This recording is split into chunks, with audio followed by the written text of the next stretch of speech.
Voices में हमारे साथ अब जेएम फाइनेंशियल के मैनेजिंग डायरेक्टर जुड़ रहे हैं, Ashu Madan ji. Ashu ji, good morning, good afternoon rather, और शुक्रिया आपने शो में हमारा साथ दिया। मार्केट पर इस समय आपका क्या मूड बन रहा है? और दोस्तों, अगर आप बाज़ार में अपना पैसा इन्वेस्ट करना चाहते हैं तो अभी जुड़े एंजल ब्रोकिंग के साथ में, क्योंकि यहाँ आपको मिलती है एक अच्छी एडवाइस और भरोसेमंद सर्विस, और यहाँ अकाउंट ओपन करना भी है बिल्कुल फ्री ऑफ कॉस्ट। तो आज ही जुड़े एंजल ब्रोकिंग के साथ में। अकाउंट ओपनिंग लिंक डिस्क्रिप्शन में है, आज ही अपना अकाउंट ओपन कराएं। इस समय आप क्या एडवाइस दे रहे हैं अपने क्लाइंट्स को? Anuj, thank you, good afternoon. Anuj, market ना बेसिकली आजकल मैं जब भी बात करता हूँ लोगों से, पहली चीज तो मैं ये बोलता हूँ कि मार्केट में ना कोई व्यू, मतलब somebody says ना कि what is the view in the market, तो मैं कहता हूँ कि मार्केट का ना व्यू नहीं बनाना चाहिए आज की डेट में, क्योंकि ये ट्रेडिंग मार्केट हो गई है और उस पर भी हमें पैसे बनाने हैं, हमें व्यू से कुछ लेना देना नहीं है। क्योंकि व्यू अगर मैं बनाऊं तो market is bisected into two segments. Stocks एक तरफ हो गए, इंडेक्स एक तरफ हो गए हैं। अगर कोई मुझसे पूछता है कि अगर लेना है तो which is the best stock, तो मैं बोलता हूँ index is the best stock. आज भी देख लो अनुज, जो हो रहा है कि मतलब पोर्टफोलियो में कुछ फर्क नहीं पड़ रहा, कुछ मेजर नहीं हो रहा। पोर्टफोलियो में क्या हो रहा है कि जहां पे भी ओवरबॉट है, जो भी फैंसी स्टॉक्स हैं, जो भी पॉपुलर स्टॉक्स हैं, जो भी हमारे पोर्टफोलियो के स्टॉक्स हैं, वो परफॉर्म नहीं करेंगे। अब हम कहेंगे कि लेगार्ड्स परफॉर्म कर रहे हैं। जो 5-5 महीने के लेगार्ड्स थे, एचडीएफसी ट्विंस, इन्फी या आईटी पैक या थोड़ा बहुत अब मेटल में वापस आया। तो जो इंडेक्स मैनेजमेंट है अनुज, वो बिल्कुल डिफरेंट है, जो स्टॉक्स है वो बिल्कुल डिफरेंट है। So if you ask me market portfolio, I would still say कि जब 18,400 पे ये स्टॉक्स का हाल है, तो अगर हम जो बात करते थे एफआई जब शॉर्ट थे, शॉर्ट कवरिंग आएगी, अब तो बिल्कुल नेट लॉन्ग खड़े हैं। अगर जरा सी भी सेलिंग आ जाएगी तो स्टॉक्स का क्या होगा? So though on one hand I'm still positive on the index, reason being the market overall is underowned. The kind of long short ratio which जो हम पहले विटनेस करते थे वो बहुत कंट्रोल में है। इसीलिए आप देखिए कि नेगेटिव न्यूज आती है, छोटा मोटा मिसाइल गिर जाता है, इन्फ्लेशन नंबर बढ़ के आएंगे, कम आएंगे, कुछ मार्केट में इंडेक्स को फर्क नहीं पड़ रहा, लेकिन स्टॉक्स पार्टिसिपेट नहीं कर रहे। तो ये बहुत मतलब एक आम आदमी के लिए डिफिकल्ट सिचुएशन है। No matter how much I educate, I promote कि ट्रेडिंग जो है इंडेक्स और इंडेक्स ऑप्शन में ज्यादा बढ़ती जा रही है, स्टॉक्स में कम होती जा रही है, अदरवाइज आपको सिर्फ फ्रस्ट्रेशन होती रहेगी। सो ये बहुत एक इंपॉर्टेंट क्राइटेरिया है जो लोगों को धीरे धीरे करके समझ आ जाना चाहिए। नहीं तो मेजॉरिटी ऑफ स्टॉक्स क्या है, वहीं के वहीं खड़े हैं। 3 महीने पहले भी वहीं थे, 2 महीने पहले भी वहीं थे, 4 महीने पहले भी वहीं थे, तो स्टॉक्स में कुछ भी नहीं हो रहा। So one has to take a very conscious call कि how to trade this market and how to trade this market. तो ये एक बहुत बड़ा डिसिप्लिन है, या बेसिकली मैं बोलूंगा जो अडेप्टेशन है जो लोगों में होनी चाहिए। And Anuj, you know, I travel across, I meet so many people and इतने सारे clients on the ground. The problem is कि जो अडेप्ट नहीं कर पाए ना पिछले 2 साल, 1.5 साल, 1 साल को चेंजिंग मार्केट में, they are feeling left out. Stock सबके पास है, पार्टिसिपेशन पूरी है, लेकिन सेक्टोरल रोटेशन इतनी है कि इंडेक्स में फायदा होता है, स्टॉक्स में नहीं होता। तो जो लेगार्ड्स हैं वो भी लेगार्ड्स हैं, जो ओवरबॉट स्टॉक्स हैं। सो ये अपना प्लेन वनीला इन्वेस्टिंग मार्केट नहीं रह गई। मतलब अब तो वो काम नहीं करता कि मतलब मैं टाटा मोटर ले लूं और 10 रुपए का स्टॉप लॉस और 25-30 रुपए ऊपर का टारगेट। वही टाटा मोटर है इतने महीनों से, कहीं नहीं जा रहा है टाटा मोटर, कहीं नहीं जा रहा है टाटा पावर, कहीं नहीं जा रहा है टाटा स्टील। जो ऊपर के लोग हैं वो फंसे हुए हैं। मार्केट जा रहा है, बिल्कुल जा रहा है। मार्केट तो 16,000 से 18,400 भी आ गया, बैंक निफ्टी। और एक और चीज इसमें ऐड करता हूं अनुज में, कि अभी जो क्वार्टरली रिजल्ट्स आए, हमने पूरा एनालिसिस किया, हमारी टीम ने 150-200 कंपनीज का, निफ्टी की टॉप 150-200 कंपनीज का। टॉप लाइन क्रेजीली बढ़ी है अनुज, मजा आ गया कि मतलब दम दमादम मतलब ऊपर बढ़ रही है, लेकिन बॉटम लाइन मार्जिन सबका प्रेशर में है। अगर मैं इसमें से बैंकिंग स्टॉक्स हटा दूं, जो बैंक्स के प्रॉफिट है या बैंक्स के मार्जिन, तो शायद ये नेगेटिव हो गए होंगे। So this is the result कि मतलब टॉप लाइन इतनी बढ़ रही है, सेल्स इतनी बढ़ रही है, भीड़ हर जगह नजर आ रही है, हमारे को सेल्स इतनी बढ़िया दिख रही है, लेकिन एंड में बॉटम लाइन पे कुछ भी नहीं हुआ। तो ये तो तब सिनेरियो है जब 18,400 पे है। तो Anuj, coming back to your point and answer, index is different, stocks is different, and smart money क्या कर रही है, इसको प्ले कर रही है, and we have to be on the right side to make money in this market.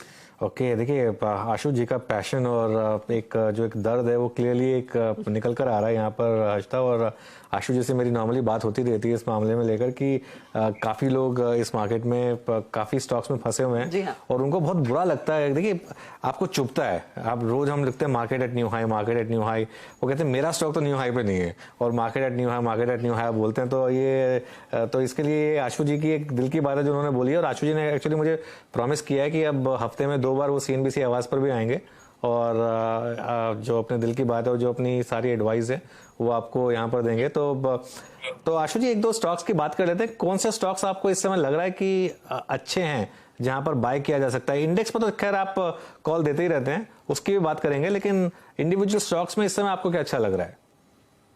देखिए अनुज, जो हमारे पिछले दिनों के आइडियाज है ना, मतलब वो चल रहे हैं and we are still positive on that. तो हम अब जैसे 2 दिन पहले हमने बोला कि irrespective of the market 42,500 to 43,000 is the band जहां पे प्रॉफिट बुकिंग करनी चाहिए। 18,500 400 के आसपास प्रॉफिट बुकिंग करनी चाहिए, बट ये प्रॉफिट बुकिंग स्टॉक्स में करनी चाहिए। इंडेक्स नीचे आए तो बाय डिप्स है। तो मेरा सबसे ज्यादा तो जो मुझे लगता है कि बेस्ट बेट है कि आप फिर किसी गलत चीज में ना, क्योंकि क्या होगा कि HDFC ट्विंस अब सडनली क्या होता है कि अनुज जिस स्टॉक में भी जो मतलब लाइमलाइट में होता है या जिसमें ट्रैक्शन बहुत ज्यादा होती है, सडनली वो बजिंग स्टॉक हो जाता है, उसी में हम बात करने लग जाते हैं और वो ऊपर में जाके कहीं ना कहीं वो लोग ले लेते हैं। जब वो लोग लेते हैं तो सेक्टोरल रोटेशन हो जाती है, फिर उसका स्टॉक नहीं चलता। तो मेरा मानना यही है कि बेसिकली तो इंडेक्स में रहना चाहिए, but having said that if you push me to the wall, तो मुझे लगता है कि हमने जो 2-4 स्टॉक्स अभी रिसेंटली आइडेंटिफाई किए थे अनुज, मैं उन्हीं के साथ कंटिन्यू करना चाहूंगा जो हमने काफी टाइम से दिए हुए हैं, क्योंकि अगर आपको बेस्ट पिक्स आपके हाथ में है तो उसी को चलते रहना चाहिए। तो मैं आपको थोड़ा बैकग्राउंड भी बता देता हूं ताकि मतलब इट इज ए डिस्क्लेमर कि किस किस भाव पे हमने अंबुजा बहुत नीचे से आइडेंटिफाई किया हुआ है, राहुल ने आपसे शेयर भी किया होगा, but I am still positive on Ambuja. DLF हम 360-70 से लेने हैं, 400 के ऊपर आ चुका है, कंसोलिडेशन हो चुकी है। मुझे अभी भी लगता है कि 400 के आसपास जो ऊपर की कंसोलिडेशन हो रही है, DLF is ready for next move to 440-450। और सिमिलरली अदानी पोर्ट्स में भी अभी भी दम है। जरा सा अदानी एंटरप्राइजेज में थोड़ा सा मतलब वो 2-5% की मूव आती है तो पहली फुर्सत में लगता है कि नहीं अदानी बेचने आ जाते हैं, बट अदानी पोर्ट में मुझे अभी भी लगता है कि दम है। और एक और स्टॉक की मैं बात करूंगा अनुज, एंड प्रॉब्ली अभी रिसेंटली हमने बात नहीं की, अभी जो मैं अभी क्लाइंट से शेयर कर रहा था, UPL। मुझे लगता है कि UPL could be the stock of next series which is December, और UPL को मुझे लगता है बजट तक एक्यूमुलेट करना चाहिए। So I think these are the 3-4 stock ideas right now which we are sharing with the clients कि dips पे ये लेने हैं और इन्हीं स्टॉक्स के साथ रहना है। बाकी जो पॉपुलर स्टॉक्स है अभी भी नहीं। HDFC ट्विंस अभी भी अच्छे लग रहे हैं, बट उसका इफेक्ट अगर इंडेक्स पे आएगा तो I will be more comfortable in index कि अगर ये नहीं चले तो कोटक संभालने आ जाएगा, कोई कोटक बैंक संभालने आ जाएगा, कुछ और आ जाएगा। सो एंड PSU बैंक्स भी मुझे अभी भी ठीक लगते हैं डिस्पाइट ऑफ द फैक्ट कि काफी रनअप उनमें आ चुका है। लेकिन PSU बैंक्स में भी अब जो पुरानी प्रॉब्लम्स थी, जो लेगेसीज थी, जो सब वो खत्म हो चुकी हैं। But all these at dips as a market whole I am taking a call कि नहीं अभी थोड़ा डिलीवरी हल्का कर लेना चाहिए, क्योंकि नहीं तो आप कहीं फिर फोमो में फंस गए and all said and done 18,500 में फिर फोमो में फंस गए तो फिर फंस जाओगे। लेकिन the only good thing is कि जिस फोमो में हम स्टॉक्स में फंसे हुए हैं वो अभी भी फंसे हुए हैं, वो नहीं निकल पा रहे हैं। So I am also waiting कब वो पॉपुलर स्टॉक्स चलेंगे, but I think these are the 3-4 ideas जिसपे करना चाहिए and my best pick would be. दोस्तों, अगर आप बाजार में अपना पैसा इन्वेस्ट करना चाहते हैं तो अभी जुड़े एंजल ब्रोकिंग के साथ में, क्योंकि यहाँ आपको मिलती है एक अच्छी एडवाइस और भरोसेमंद सर्विस, और यहाँ अकाउंट ओपन करना भी है बिल्कुल फ्री ऑफ कॉस्ट। तो आज ही जुड़े एंजल ब्रोकिंग के साथ में, अकाउंट ओपनिंग लिंक डिस्क्रिप्शन में है, आज ही अपना अकाउंट ओपन कराएं। लेकिन मैं एक और जस्ट एक सवाल पूछ लेता हूं आपसे, क्योंकि आप ये बार बार जिक्र कर रहे हैं इंडेक्स मैनेजमेंट का। तो जो बैंक निफ्टी पे आशु जी, अब फिर इसको किस तरीके से अप्रोच करें? इसको पोजिशनल लॉन्ग लेकर बैठे रहें? क्योंकि कई लोगों को लग रहा है कि बैंक निफ्टी में रैली बड़ी मिस कर दी, लेकिन हर लेवल पर वहां से वो 2000 पॉइंट भाग जाता है फिर, तो इसको कैसे अप्रोच करें फिर? अनुज, वैसे मैं आपको मतलब एक मेरा बहुत फेमस कोट है कि क्या कहते हैं कि मतलब ऑप्शन मतलब once an option seller is always an option seller, और मैं पुट्स के लिए हमेशा मना करता हूँ। और ये मेरा बहुत फेमस कोट है कि पुट अप्सरा है, बुलाती है जाने का नहीं, क्योंकि उसमें बहुत ज्यादा लोग फंस जाते हैं और उसकी जब आईवीज बढ़ती है और लॉस होते हैं तो बहुत ही ज्यादा मैसिव हो जाते हैं। बट आई थिंक पिछले दिनों में मैं बोल रहा हूँ कि अगर मुझे 40,000 की बैंक निफ्टी लेनी है तो मतलब जो इंडेक्स में ट्रेडिंग करने का मजा अनुज ये है कि मैं 2000 पॉइंट की हर बार की मतलब पिछले 3 हफ्तों से अगर मुझे बैंक निफ्टी अच्छा लग रहा है या bank stock, but again I am unable to identify which stock, तो हम कहते हैं 40,000 की पुट बेच दो ना, हर बार वो पुट बेच दो 1500 2000 पॉइंट की पुट, बैंक निफ्टी की आईवी अभी भी हाई है। तो अगर 2000 पॉइंट घट जाएगा तो बैंक निफ्टी बहुत लुक्रेटिव हो जाएगी, मुझे लेना है, मैं मिस कर गया। अगर मिस कर गया, आपने कहां लेना था अनुज, इफ आई आस्क यू कि आपने बैंक निफ्टी कहां लेना था, अगर आप बोलोगे 2000 पॉइंट आएगा आशु तो मैं लूंगा 40,000 पे, तो कुछ नहीं करने से अच्छा तो पुट्स बेच दो ना, कुछ ना कुछ तो पैसे आएंगे। So I think the world revolves around options Anuj, so I think for every trade, for every view we have an option strategy. So either we can have a bull spread or we can sell a plain vanilla put. So time to time every day, Wednesday को, Monday को अनुज ये अलग अलग trades निकल के आते हैं जो आई एम श्योर आप और वीरेंद्र सब कवर करते ही हैं अपने चैनल पे और अपने स्टडी के साथ। So I think the best way is to trade bank Nifty on banking stock is through options.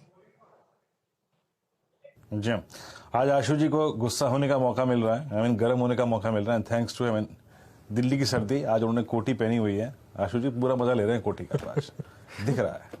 अच्छा एक बात बताइए मेरे को कि जब यूएस में एक रेट साइकिल जो हाइक साइकिल होती है वो एक निर्णायक छोर पे आ जाती है, अपने लास्ट एज पे आ जाती है, उसके बाद अमूमन गोल्ड को देखने का एक वक्त आता है। हिस्टोरिकली ऐसा हुआ है और गोल्ड में पिछले कुछ सेशन से ऐसे दिख रहा है। सर आपसे मैंने कई बार गोल्ड पे भी बात भी की है लास्ट 10-15 सालों में, गोल्ड में आपको अपॉर्चुनिटी नजर आ रही है इस वक्त?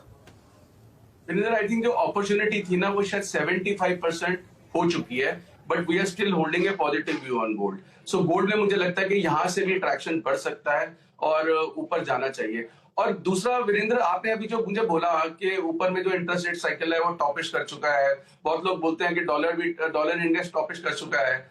आई थिंक मुझे तो अभी भी मैं श्योर नहीं हूं, मतलब it will be too early to say कि वो टॉपिश हो चुका है। सो मतलब it can still lead to higher levels and inflation can still lead to मतलब ये जो इंडिया में भी आई है उसके बाद भी यहाँ से भी वापस बढ़ सकती है।